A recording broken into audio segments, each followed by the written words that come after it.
Hello વિદ્યાર્થી મિત્રો, જય શ્રી કૃષ્ણ આપ સર્વને। વિદ્યાર્થી મિત્રો, હું વિશાલ મેર આજના આપણા સાયન્સ એટલે કે ધોરણ 10 ના વિજ્ઞાનના લેક્ચરની અંદર આપ સર્વનું હાર્દિક સ્વાગત કરું છું। વિદ્યાર્થી મિત્રો, આજના આપણા લેક્ચરની અંદર આપણે કહેવાય આપણું જે હૃદય છે તેના વિશે આપણે અભ્યાસ કરીશું। તો કે આપણું હૃદય એટલે કે જે આપણા શરીરનું જે કહેવાય રુધિરાભિસરણ તંત્ર એટલે કે જે રુધિરનું જે વહન થાય છે એના વિશે આપણે ચર્ચા કરીશું। તો જે આજે જે લેક્ચર વિશે આપણે ચર્ચા કરવા જઈ રહ્યા છીએ તો એ માત્ર ધોરણ 9 10 કે 11 12 માટે પૂરતું નથી, પણ કોઈ પણ આપણા જીવનની અંદર કોઈ પણ માહિતી મેળવવા એટલે કે માહિતી પ્રાપ્ત કરવા માટે અથવા તો કોઈ પણ પ્રકારની એક્ઝામની અંદર આપણો જે આ ટોપિક છે એ ખૂબ જ મહત્વનો સાબિત થશે। તો આપણે જે આજે ચર્ચા કરવાના છીએ એ મનુષ્યના હૃદય વિશે એટલે કે મનુષ્યના હૃદયની અંદર જે કઈ રુધિરનું પરિવહન થાય છે એટલે કે જે રુધિર છે એનું જે પ્રસરણ થાય છે, જે રુધિરાભિસરણ તંત્ર છે એના વિશે આપણે અભ્યાસ કરવાના છે। તો એના વિશે આપણે ચર્ચા કરીએ તો કે એની અંદર આપણે જે હૃદય છે એના વિશે માહિતી પ્રાપ્ત કરવી જરૂરી છે। તો કે આપણું હૃદય એ છે શું? તો કે આપણું હૃદય જે છે એ કહેવાય સ્નાયુમય અંગ છે એટલે કે આપણું જે હૃદય છે એક સ્નાયુમાંથી બનેલું અંગ છે, જે સ્નાયુઓ દ્વારા બનેલું છે, જે સંકોચન થાય છે અને પાછું શું થાય છે, શિથિલ થાય અને પાછું શું થાય છે, ખુલે છે। તો આપણું જે હૃદય છે એના વિશે આપણે માહિતી પ્રાપ્ત કરીએ તો કે હૃદય છે એ આપણા હૃદયની અંદર ડાબી બાજુના ભાગની અંદર આવેલું હોય છે। હૃદય છે એનું કદ કેવડું હોય છે? તો કે જે હૃદય છે એનું કદ કહેવાય છે કે મનુષ્ય છે એની મુઠ્ઠી હોય, મુઠ્ઠીના જેવડું એનું કદ હોય છે અને ડાબી બાજુએ આવેલું હોય છે। આ હૃદય છે એ હંમેશા સતત ચાલુ રહેતું પ્રક્રિયા છે એટલે કે હૃદય છે સતત ધબકતું રહે છે અને મનુષ્યનું હૃદય છે એ 1 મિનિટની અંદર 72 વાર 70 થી 72 ની આસપાસ એટલે કે 1 મિનિટની અંદર 70 થી 72 વાર ધબકતું હોય છે। આ હૃદય છે એ ક્યારેય આપણું આરામ કરતું નથી એટલે કે હૃદય છે એ સતત ધબકતું રહે છે। ક્યારે કોઈને સાંભળ્યું હૃદય આપણને ક્યારે કીધું કે એક્સક્યુઝ મી 2 મિનિટ હો કે 2 મિનિટ આરામ કરો? આવું આપણને ક્યારે હૃદયે કીધું? ના, કહેતું નથી। સ્વાભાવિક છે, જો એ આપણને કદાચ કે એક્સક્યુઝ મી 2 મિનિટ આરામ કરી લો તો તમે વિચારી શકો છો કે આપણું શું થાય। એટલે કે હૃદય છે એ સતત ધબકતું રહે છે અને હૃદય છે આપણને કુદરતે બક્ષેલી એટલે કે કુદરતે ભેટમાં આપેલી એક અમૂલ્ય વસ્તુ છે કે જેની કિંમત ક્યારેય આંકી ના શકાય। તો જોઈએ હૃદયની અંદર કહેવાય છે કર્ણક અને ક્ષેપક, ધમની, શિરા, આ દરેક બાબત વિશે આપણે અભ્યાસ કરવાનો છે। જોઈએ આપણા લેક્ચરની અંદર તો આપણું જે લેક્ચર છે એ રુધિરનું પરિવહન। રુધિરનું પરિવહન એટલે શું? તો કે રુધિરનું વહેવું। આપણા શરીરની અંદર દરેક ભાગની અંદર રુધિર છે એની જરૂર પડે છે। તો રુધિરનું પરિવહન અથવા તો તમે રુધિરાભિસરણ તંત્ર કહો તો એ પણ શું છે? રુધિરાભિસરણ તંત્ર એટલે પણ રુધિરનું પરિવહન।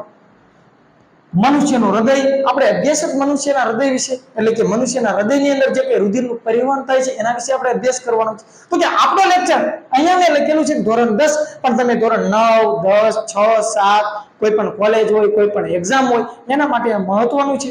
તો કે ધોરણ 10 વિજ્ઞાન અને ટેકનોલોજી મેં શા માટે લખ્યું છે? તો કે ધોરણ 10 છે એની એક્ઝામની અંદર આ પ્રશ્ન 100% પૂછાવાની સંભાવના છે, પૂછાય જ છે, એટલા માટે મેં અહીંયા ધોરણ 10 લખેલું છે।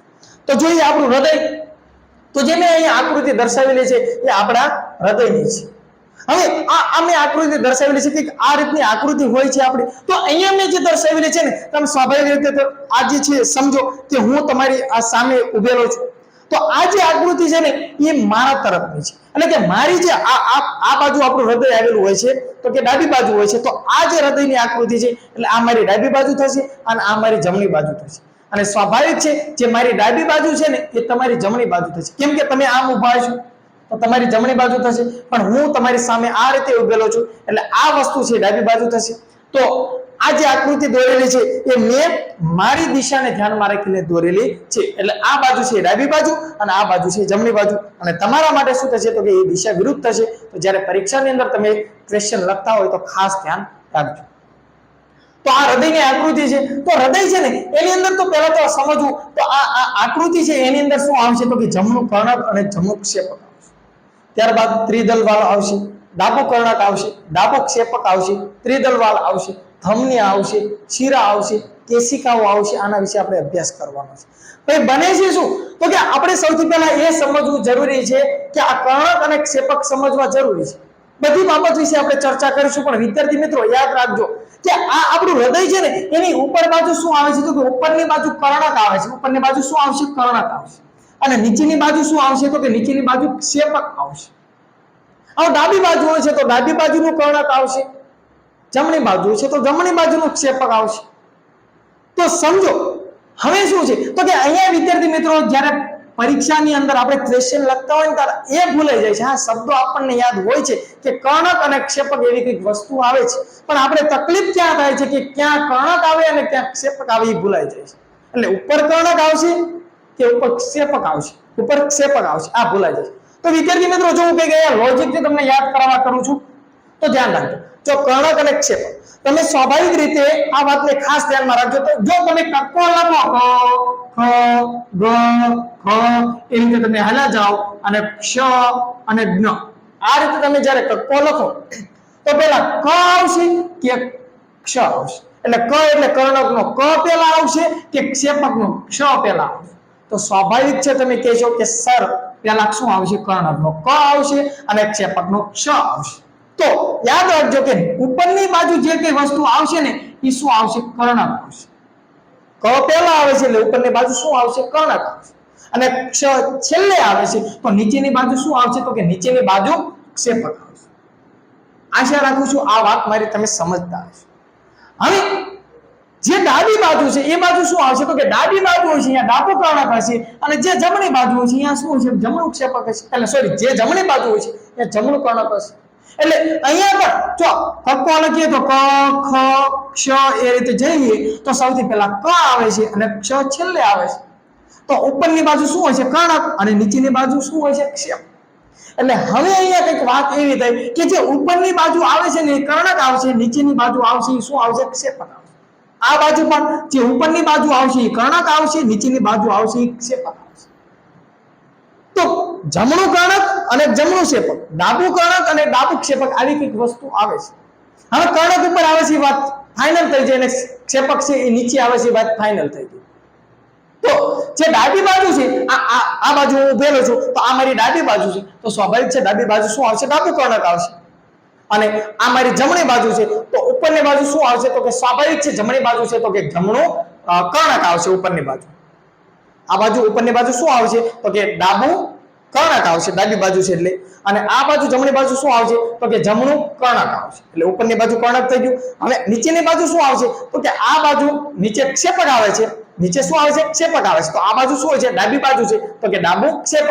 અને આ મારી જમણી બાજુ છે તો નીચે ક્ષેપક આવે છે તો આ બાજુ શું હોય છે? જમણું ક્ષેપક. હવે બીજી વસ્તુ એ કે બંને બાજુ શું આવે છે? તો કે આપણું જે રુધિરનું જે પરિવહન થાય છે ને એ રુધિર જ્યારે પરિવહન થાય તો નીચેથી પાછું ન થઈ જાય. એટલે કે આપણું જે પરિવહન થાય છે ને એ એક માર્ગે કરવાનું હોય છે, દ્વિમાર્ગે પરિવહન ન થાય એટલા માટે બંને બાજુ શું આવે છે? તો કે બંને બાજુ વાલ્વ આવેલા હોય છે. તો એક બાજુ દ્વિદળ વાલ્વ છે, એક બાજુ ત્રિદળ વાલ્વ છે. તો કઈ બાજુ દ્વિદળ વાલ્વ આવશે અને કઈ બાજુ ત્રિદળ વાલ્વ આવશે એ સમજી. તો જો ધ્યાન રાખો આ બાજુ શું લખેલું છે? તો કે ડાબુ. હવે ડાબુ છે તો ડાબુ છે ને એના અક્ષર કેટલા બને? જો આ એક અને આ બે અક્ષર છે. તો બે અક્ષર છે તો આ દ્વિને આપણે શું કહીએ? દ્વિને બે કહેવાય. દ્વિને શું કહેવાય? બે.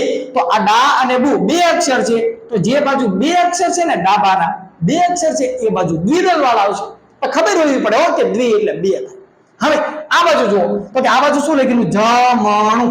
હવે જમણાના કેટલા અક્ષર છે? 1 2 અને 3 અક્ષર છે. તો 3 અક્ષર છે તો એ બાજુ કયો વાલ આવશે? તો કે ત્રિદળ વાલ.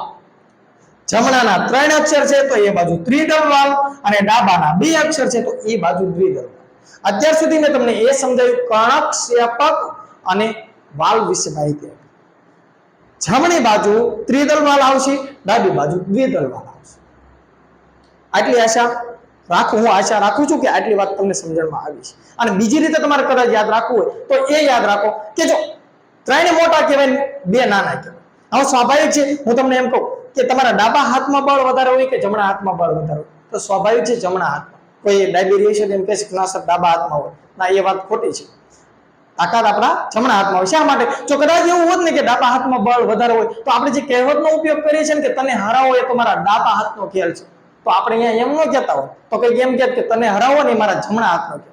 શા માટે ડાબા હાથનો ઉપયોગ કરીએ કે ડાબા હાથમાં તાકાત ઓછી છે છતાં પણ આપણે કોકને હરાવી શકીએ. તો જમણા હાથમાં તાકાત કેવી થઈ? વધારે થઈ. અને ડાબા હાથમાં કેવી તાકાત કહેવાય છે? ઓછી. તો જે બાજુ જમણું છે એટલે કે જ્યાં વધારે તાકાત છે, જે બાજુ વધારે તાકાત, આ તો એક એક્ઝામ્પલ છે. તો જમણી બાજુ શું આવશે? 3 એટલે કે 3. અને જ્યાં ઓછી તાકાત છે ત્યાં 2 એટલે શું? 2. આ બીજું ઉદાહરણ સમજવા માટે. હવે બીજી વાત જોઈએ તો કે થાય છે શું? તો કે હૃદય છે ને એની અંદર ઉપર કર્ણક, નીચે ક્ષેપક, વચ્ચે દ્વિદલવાલ, અને આ બાજુ જમણું કર્ણક, નીચે જમણું ક્ષેપક અને ત્રિદલવાલ. તો હવે આ જે રુધિરનું જે વહન થાય છે, આ રુધિર છે એના વહન કરવા માટે કહેવાય છે 3 વસ્તુ હોય છે. રુધિરનું વહન, આ રુધિરનું વહન કરવા માટે જે નલિકા હોય છે, આ રુધિર છે એનું વહન કરવા માટે શું હોય છે? નલિકા હોય છે. આ નલિકાને આપણે શું કહીએ છીએ? તો કે રુધિર વાહિની કહેવાય. શું કહેવામાં આવે છે? રુધિર વાહિની. આપણા શરીરની અંદર રુધિરનું વહન થાય છે એને શું કહીએ છીએ? આપણે રુધિર નલિકા કહીએ છીએ. અને આ નલિકાને આપણે શું કહીએ? એટલે કે રુધિર વાહિની. હવે આ જે રુધિર વાહિની એટલે કે જે રુધિરનું વહન કરે છે, એ આપણા શરીરની અંદર રુધિરનું જે વહન કરે ને, એ 3 વસ્તુઓ છે. શું છે? તો કે એક છે એને આપણે શું કહીશું? ધમની કહીશું. બીજી વસ્તુ છે એને આપણે શું કહીશું? તો કે બીજી વસ્તુ છે એને શિરા કહીશું. અને ત્રીજી વસ્તુ છે એને આપણે શું કહીશું? તો કે રુધિર કેશિકાઓ. આ 3 વસ્તુ છે જેના દ્વારા આપણા શરીરની અંદર શું થતું હોય છે? તો કે રુધિર વહેતું હોય છે. હવે અહીંયા એક પોઈન્ટ એ યાદ રાખવો કે આ ધમની છે ને એમાં શું થાય? તો કે જે ધમની છે, ધમની છે તો કે ધમનીમાં શુદ્ધ રુધિરનું વહન થાય. શુદ્ધ રુધિરનું વહન થાય. ધમનીની અંદર કેવા રુધિરનું વહન થતું હોય છે? તો કે ધમનીની અંદર શુદ્ધ રુધિરનું વહન થતું હોય છે. તો હવે ત્યાર પછી વાત કરીએ તો કે આ શિરા, તો કે શિરા છે, આ શિરાની અંદર શું થતું હોય? તો કે શિરામાં અશુદ્ધ રુધિરનું વહન થાય. ભાઈ આ બધી વસ્તુ ગોખવાની ન હોય. સાયન્સ વિજ્ઞાનની અંદર તમે એક વસ્તુ યાદ રાખો, બીજી વસ્તુ એની ઓપોઝિટ સાઈડ એટલે કે વિરુદ્ધ સાઈડ જ હોય. બીજી વસ્તુ એની ઓપોઝિટ સાઈડ એટલે કે વિરુદ્ધ સાઈડ હોય. હવે કહીશું તો સ્વાભાવિક રીતે આ વસ્તુ તમે યાદ રાખી લીધી કે ધમની, તો કે ધમની છે, ધમનીમાં શુદ્ધ રુધિરનું વહન થાય, એ વસ્તુ યાદ રહી ગઈ. તો બીજું શું આવે? તો કે શિરા. તો શિરામાં શું થતું હોય? તો કે ભાઈ શિરામાં અશુદ્ધ રુધિરનું વહન થાય. એ યાદ રાખવાનું ના હોય. એક વસ્તુ યાદ હોય, બીજી વસ્તુ આવડી જાય. હવે આની અંદર પાછી બીજી વસ્તુ, એક લોજિકની વસ્તુ એ છે કે જો ધમનીમાં શુદ્ધ રુધિર વહે અને શિરામાં અશુદ્ધ રુધિર વહે, પણ એક ધમની એવી છે અને એક શિરા એવી છે જે એની અંદર વિરુદ્ધ લોહીનું વહન થતું હોય છે. હવે એનું નામ છે કે જો ફુફ્ફુસ ધમની અને ફુફ્ફુસ શિરા. હવે આમાં રુધિરનું જે વહન થાય છે ને વિરુદ્ધ રુધિરનું વહન થાય છે. એટલે કે શું? જો ધમની છે એમાં શુદ્ધ રુધિરનું વહન થાય છે. તો જ્યારે તમને પ્રશ્ન એવો પૂછવામાં આવે કે ફુફ્ફુસ ધમની છે એમાં રુધિરનું કેવું વહન થાય છે? તો કે એમાં શું આવશે? અશુદ્ધ. તો હવે આપણને ખ્યાલ છે શિરામાં ધમનીમાં કેવા લોહીનું વહન થાય છે? તો કે ધમનીની અંદર શુદ્ધ લોહીનું વહન થાય છે. તો કે જો ફુફ્ફુસ ધમની પૂછે તો શું આવશે? અશુદ્ધ રુધિર છે એનું વહન થાય છે. અને હવે શિરાની અંદર આપણને ખ્યાલ છે કે અશુદ્ધ રુધિરનું વહન થાય છે. તો કે જે તમને જ્યારે પ્રશ્ન પૂછવામાં આવે કે ફુફ્ફુસ શિરામાં કેવા રુધિરનું વહન થાય છે, તો જવાબ શું આવશે? શુદ્ધ. ફરી કહું છું, આ વસ્તુ ગોખવાની ન હોય, એક વસ્તુ યાદ રાખો, બધું થઈ જાય. વિજ્ઞાનની અંદર વિરુદ્ધ સાઈડમાં તમારે જવું. જો ખ્યાલ છે ધમની છે, એ ધમનીની અંદર શું થાય છે? તો કે ધમનીની અંદર હંમેશા યાદ રાખજો, ફરી રિપીટ કરું છું, ધમની છે એની અંદર શુદ્ધ રુધિરનું વહન થશે. તો ધમનીની અંદર શુદ્ધ રુધિરનું વહન થાય છે. આ ધમનીની અંદર શુદ્ધ રુધિરનું વહન થાય છે. તો ધમની સિવાય બીજી વસ્તુ શું આવે છે? તો કે શિરા. હવે ધમનીમાં શુદ્ધ રુધિરનું વહન થાય છે, તો શિરાની અંદર કેવા રુધિરનું વહન થતું હોય છે? તો કે અશુદ્ધ. ઓકે, ધમની અને શિરાની વાત પૂરી. પણ એક ધમની એવી છે ને એક શિરા એવી છે કે જે લોહીનું વહન કરે છે ને એ વિરુદ્ધ લોહીનું વહન કરે છે, ઉલટું લોહીનું વહન કરે છે. ભાઈ ઉલટું એટલે શું? તો કે જો ધમનીમાં શુદ્ધ થાય છે તો તમને જ્યારે ફુફ્ફુસ ધમનીનો પ્રશ્ન પૂછવામાં આવે તો ધમનીમાં શુદ્ધ રુધિરનું વહન થતું હતું, પણ જ્યારે આગળ ફુફ્ફુસ શબ્દ લગાડે ને તો તમારે કેવું કરી નાખવું? ઉલટું કરી નાખવાનું. તો ફુફ્ફુસ ધમનીની અંદર કેવા પ્રકારનું લોહી વહે છે? તો અશુદ્ધ થશે. જ્યારે શિરાની અંદર કેવું લોહી વહે છે? તો કે શિરાની અંદર અશુદ્ધ વહેતું હોય છે, પણ આગળ જ્યારે ફુફ્ફુસ શબ્દ લગાડે તો હવે કેવું લોહી થઈ જશે? શુદ્ધ. આટલી વસ્તુ એક યાદ રાખજો. ન સમજણમાં આવી હોય તો એકવાર રિવિઝન રિવર્સ મારી અને પાછું જોઈ લેજો. હવે આપણા શરીરની અંદર લોહી વહેતું હોય છે ને એ બે પ્રકારે વહેતું હોય છે. એક કેવું હોય છે, શુદ્ધ લોહી હોય છે. શુદ્ધ એટલે શું? O2 યુક્ત. અને બીજું શું હોય છે? અશુદ્ધ. અશુદ્ધ એટલે શું? તો કે CO2. આ O2 એટલે શું? તો કે O2 એટલે શું થાય છે? ઓક્સિજન. અને CO2 એટલે શું? તો કે કાર્બન ડાયોક્સાઇડ.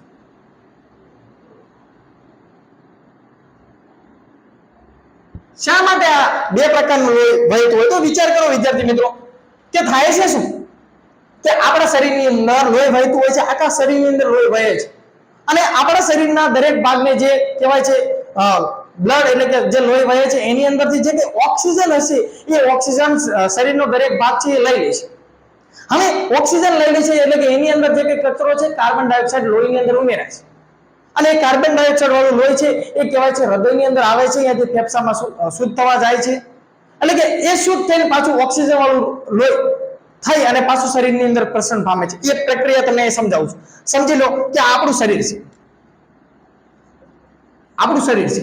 આ શરીરની અંદર દરેક કોષ છે, દરેક ભાગ છે એને ઓક્સિજનની જરૂર પડે છે અને એ ઓક્સિજન જે કે પ્રાપ્ત થાય છે આપણા બ્લડ એટલે કે આપણા લોહી દ્વારા થાય છે. હવે આ શરીરના દરેક ભાગ છે એની અંદર જે ઓક્સિજનની જરૂર હતી એ ઓક્સિજન શરીરનું દરેક ભાગ લઈ લે છે. હવે આ જે કહેવાય છે અહીંયા શું કહે છે તો કે ઓક્સિજન લઈ લે છે અને કાર્બન ડાયોક્સાઇડ શું કરશે? ઉમેરશે. એટલે શરીરની અંદરથી જે કે હવે લોહી છે એ કાર્બન ડાયોક્સાઇડ વાળું લોહી છે. તો આ કાર્બન ડાયોક્સાઇડ વાળું લોહી છે ને એ પ્રસરણ પામી આવી અને કહેવાય છે ત્યાંથી પ્રસરણ પામી અને આપણા શરીરની અંદર કહેવાય છે ને કે જે જમણું કર્ણક છે ને એની અંદર આવશે. હવે આ જે જમણું કર્ણક એટલે કે જે જમણી બાજુ જે લોહી વહે છે ને વિદ્યાર્થી મિત્રો યાદ રાખજો એ અશુદ્ધ લોહી છે. કેમ કે શરીરની અંદરથી કાર્બન ડાયોક્સાઇડ ઉમેરાઈ ગયો અને ઓક્સિજન લેવાઈ ગયો એટલે લોહી અશુદ્ધ છે, કાર્બન ડાયોક્સાઇડ વાળું છે. એ લોહી આવશે આપણા ક્યાં? જમણા ભાગમાં આવશે. જમણા ભાગમાં આવશે એટલે ક્યાં? જમણા કર્ણકની અંદર આવશે. હવે જમણું કર્ણક છે એ શું કહે છે? ફૂલાશે. આપણે ફુગ્ગો છે, ફુગ્ગાની અંદર તમે પિચકારીથી પાણી ભરો તો ફુગ્ગો ફૂલાય. તો એમ જે આ ઓક્સિજન છે ને આ જે બ્લડ છે એ કહેવાય છે કાર્બન ડાયોક્સાઇડ વાળું એ બ્લડ આવશે જમણા કર્ણકની અંદર. આ કેવું છે લોહી? અશુદ્ધ છે. આ જમણા કર્ણકની અંદર લોહી આવ્યું એ લોહી છે કહેવાય છે પછી શું થશે? જે આપણું જમણું કર્ણક છે એ ફૂલાણું છે એ પછી એનું સંકોચન થશે. સંકોચન થશે એટલે એ લોહી છે ને આવી અને પાછું કઈ બાજુ આવશે? તો કે જમણા ક્ષેપકમાં આવશે. ક્યાં આવશે? આ જમણા ક્ષેપકમાં આવશે. હવે જમણા ક્ષેપકમાં આવ્યું તો એ બાજુ શું છે? તો કે ત્રિદલ વાલ્વ આવ્યો છે. આ ત્રિદલ વાલ્વ શું કરશે? તો કે આ ત્રિદલ વાલ્વ છે એ જે લોહી આવ્યું ને પાછું એને પાછું જવા નહીં, પાછું બહાર નીકળવા નહીં. તો હવે આ જે જમણા કર્ણકમાં લોહી આવ્યું એ લોહી આપણને ખ્યાલ છે કે કાર્બન ડાયોક્સાઇડ વાળું છે અને એ લોહી છે ને એ ક્યાં? અહીંયાથી કહેવાય છે ને અહીંયા એક ધમની આવેલી. શું આવેલી છે? ધમની. અને આ ધમનીનું નામ શું છે? તો કે ફુફ્ફુસ ધમની. ફુફ્ફુસ ધમની. આ ફુફ્ફુસ ધમની દ્વારા છે ને આપણું જે લોહી છે એ જો અહીંયા સમજી લો આ ફેફસા છે. શું છે? ફેફસા. એ ફેફસાની અંદર લોહી જશે. એ ફેફસા છે લાલ કલરના હોય, સહેજ પડતા લાલ કલરના હોય. આ ફેફસા છે, ફેફસાની અંદર આપણું જે રુધિર છે રુધિર એ કેવું થશે? તો કે રુધિર છે એ શુદ્ધ થશે. શુદ્ધ થશે. હવે ફેફસાની અંદર રુધિર શુદ્ધ થયું અને આ જે ફુફ્ફુસ ધમની છે એ શું કરશે? તો કે એ ફેફસાની અંદર લોહી લાવશે. હવે જો ફેફસાની અંદર રુધિર શું થશે? શુદ્ધ થશે. હવે શુદ્ધ રુધિર થઈ ગયું. હવે શું થયું? તો કે આ રુધિર છે એ શુદ્ધ થઈ ગયું. હવે જોજો આ શુદ્ધ રુધિર છે ક્યાં જશે? તો કે આ બાજુ જશે. આ બાજુ ઉપર ચડશે અને ત્યાંથી કહેવાય તો કે આ જે કહેવાય ને ડાબું કર્ણક છે આ ડાબા કર્ણકમાંથી આ લોહી છે ને પ્રસરણ પામશે હૃદયની અંદર. તો ડાબા કર્ણકની અંદર જે લોહી આવ્યું એ સમજો વિદ્યાર્થી મિત્રો કેવું હશે? શુદ્ધ હશે. શુદ્ધ હશે એટલે કેવું? O2 વાળું. અને O2 વાળું એટલે શું? ઓક્સિજન. તો કે આ લોહી ડાબા કર્ણકની અંદર આવ્યું અને આ ડાબા કર્ણકની અંદર જે લોહી આવ્યું એ નીચે જશે ડાબા ક્ષેપકની અંદર અને આ ડાબા ક્ષેપકની અંદર જે લોહી આવશે અને ત્યાંથી શુદ્ધ છે તો કે આ કહેવાય છે હવે શુદ્ધ લોહી થઈ ગયું અને એને શુદ્ધ લોહી છે એ હૃદય ક્યાં સપ્લાય કરશે? તો કે શરીરના દરેક ભાગમાં. દરેક ભાગમાં શા માટે? તો કે દરેક ભાગને ઓક્સિજન યુક્ત લોહીની જરૂર પડે છે. તો આ લોહી છે અહીંયાથી પાછું આમ પ્રસરણ પામી અને કહેવાય છે ફેલાય અને અહીંયા એક કહેવાય છે મહાધમની આવેલું હોય છે. શું આવેલું હોય છે? મહાધમની. મહા શા માટે? યાદ રાખવા માટે ગોખવાનું ન હોય કે ભાઈ આખા શરીરની અંદર પોગાડવું છે તો મહા એટલે મોટું. તો એ ધમની છે એ કેવી? મહાધમની, એના દ્વારા આપણું જે લોહી છે એ શરીરના દરેક ભાગમાં જશે. યાદ કરો, ધમનીમાં કેવું લોહી વહે? શુદ્ધ. ધમનીમાં કેવું હોય? શુદ્ધ.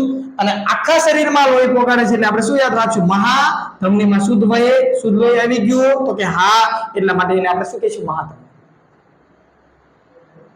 તો આ રીતે લોહી છે એનું આપણે શું થાય? આખા શરીરની અંદર સર્ક્યુલેશન એટલે કે પરિભ્રમણ થાય છે. હવે જો ધમનીમાં શુદ્ધ તો શિરામાં કેવું? અશુદ્ધ. તો આ ધમની છે એની આગળ જો ફુફ્ફુસ શબ્દ લગાડું એટલે કે ફુફ્ફુસ ધમની કરું તો એની અંદર લોહી કેવું હોય છે? અશુદ્ધ. જ્યારે શિરાની અંદર અશુદ્ધ લોહી હોય છે, પણ જ્યારે હું ફુફ્ફુસ શબ્દ લગાડું તો લોહી કેવું હોય છે? શુદ્ધ.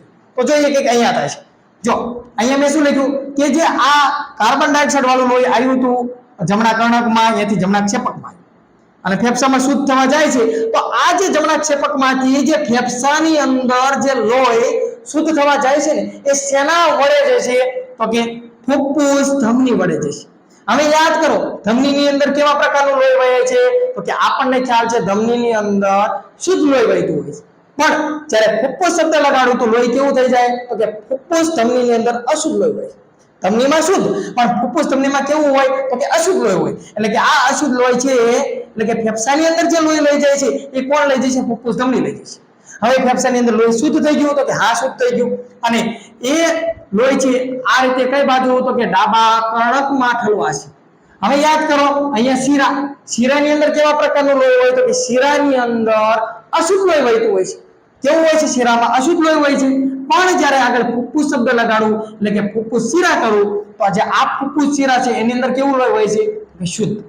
એટલે જે હૃદયની અંદર, યાદ રાખજો કે હૃદયની અંદર સૌથી પહેલા ઓક્સિજન વાળું જો લોહી કોઈ મેળવતું હોય, ઓક્સિજન વાળું, તો એ ડાબુ કર્ણક મેળવશે. અને શેના વડે જશે? તો કે ફુફ્ફુસ શિરા વડે જશે. અને હૃદયની અંદર કાર્બન ડાયોક્સાઇડ વાળું જો લોહી કોઈ સૌથી પહેલા આવતું હોય તો એ જમણા કર્ણકની અંદર આવશે. અને તો હવે આપણે આ ધમની વિશે સમજ્યા, શિરા વિશે સમજ્યા, અને હવે આપણે રુધિર કેશિકાઓ વિશે સમજશું. તો આ રુધિર કેશિકા છે શું? તો કે ભાઈ રુધિર કેશિકા છે એ શું કરે છે? તો આ રુધિર કેશિકા છે, રુધિર કેશિકા શું કરે છે? તો કે રુધિર કેશિકા ધમની અને શિરા છે ને, શિરા એને જોડવાનું કામ કરે. શું કરશે? જોડવાનું કામ. બંનેને જોડી રાખે છે. હવે બને છે કે આપણા શરીરની અંદર દરેક ભાગની અંદર લોહી પહોંચાડવાનું હોય છે. તો અહીંયા તમે જુઓ ને તો કેશિકા, ભાઈ કેશ એટલે શું થાય? તો કે વાળ થાય. હવે આ આપણી ધમની છે ને, ધમની એ શું થાય છે? તો કે શરીરની અંદર દરેક ભાગ સુધી લોહી પહોંચાડવા માટે કહેવાય છે ને કે નાના નાના કેસ જેવા ભાગની અંદર વહેંચાઈ જાય છે. કેવા? નાના નાના કેસ જેવા ભાગની અંદર વહેંચાઈ જાય છે. સમજો, આ થોડીક આકૃતિ દોરું છું, સમજી લો. આ શું છે? ધમની. આ શું છે? ધમની. અને આ શું છે? તો કે રુધિર કેશિકા. તો આ જો ધમની છે સ્વાભાવિક રીતે આપણને થોડીક જાડી એવી જોવા મળે છે, જાડી એવી નળી જોવા મળે છે. પછી એ કહેવાય છે કે જો અહીંયા નાના નાના પતલા એવા દોરા જેવા ભાગની અંદર વહેંચાઈ ગઈ, કેસ એટલે કે વાળ જેવા ભાગમાં આવી ગઈ, તો એને આપણે શું કહીશું? રુધિર કેશિકા કહીશું. પછી આ શું છે? તો કે આને આપણે શું કહીશું? તો કે શિરા.